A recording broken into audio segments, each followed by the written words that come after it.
দীপাকে মারতে যাওয়ার আগেই উর্মি নিজেই এবার রুটিকে ধরিয়ে দিল সকলের সামনে। হ্যাঁ বন্ধুরা, এমনটাই দেখতে পাবো আমরা অনুরাগের ছোঁয়া ধারাবাহিকের আগামী পর্বগুলোতে।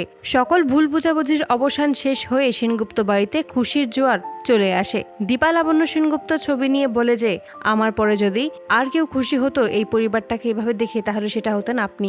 আপনি তো সবসময় চাইতেন যেন আমাদের এই পরিবারটা অনেক ভালো থাকে, সবসময় একসাথে বাঁধা থাকে, সকলেই যখন বিপদে একজন একজনের পাশে থাকে। দেখুন মা, আজকে সেটাই হয়েছে।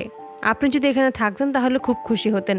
আড়াল থেকে সমস্তটাই রুটি দেখে ক্ষিপ্ত হয়ে যায় আর বলে যে, ওই দীপা সেনগুপ্তকে আমি ছাড়বো না, এভাবে ওদেরকে সুখে থাকতে দেব না। এবার এমন কিছু করব যার জন্য ওদের এই সুখটাই আর থাকবে না। কুন্তলাকে সবটা খুলে বললে কুন্তলা রুটিকে কিছু করতে বারণ করে দেয়, কিন্তু রুটি কোনো কথাই শুনে না। রুটি স্পষ্ট জানিয়ে দেয়, আমি যা ভেবেছি আমি সেটাই করব, আমাকে কেউ আটকাতে পারবে না। অন্যদিকে দীপা সূর্যকে বলে, আমি সবকিছুর সাথে এখনো মানিয়ে নিতে পারছি না।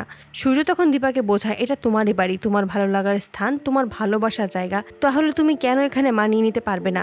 একটু সময় দাও, সবকিছু ঠিক হয়ে যাবে। পরের দিন বাড়ির সকলেই মেতে ওঠে বাড়ির অনুষ্ঠানে। সকলে মিলেই বাড়িতে একটা পুজোর আয়োজন করে। প্রবীর তখন বলে, বাড়িতে যারা নেই তাদেরকে খুব মিস করছি। ঠিক সেই মুহূর্তে সূর্য দীপা নিচে নেমে আসে। তখনই দেখা যায় যে উর্মি লাবণ্যকে খাওয়ানোর জন্য সারা বাড়ি ছুটে বেড়াচ্ছে। অবশেষে উর্মি লাবণ্যকে মেয়ে হিসেবে মেনেই নিয়েছে।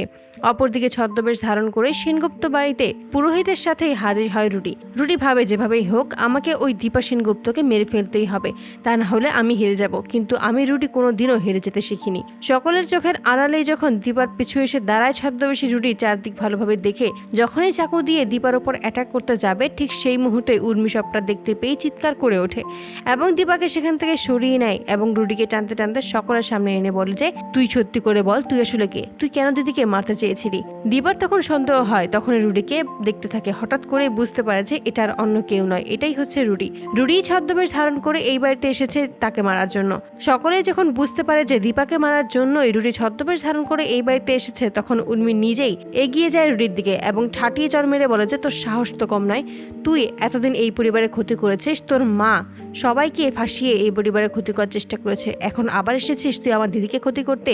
একটা জিনিস মনে রাখবি, দিদির ক্ষতি করার আগে তোকে আমার মুখোমুখি হতে হবে। তো বন্ধুরা, তোমরা এটাই তো চাওয়ার জন্য এভাবেই দীপাকে মারতে যাওয়ার আগেই উর্মি সবটা দেখে ফেলে এবং রুটিকে সকলের সামনে নিয়ে আসে। রুটির সকল চক্রান্ত যেন বানচাল করে কমেন্টে জানাও। আর নিয়মিত আপডেট পেতে আমাদের চ্যানেলটি এক্ষুনি সাবস্ক্রাইব করে পাশে থাকো। ধন্যবাদ।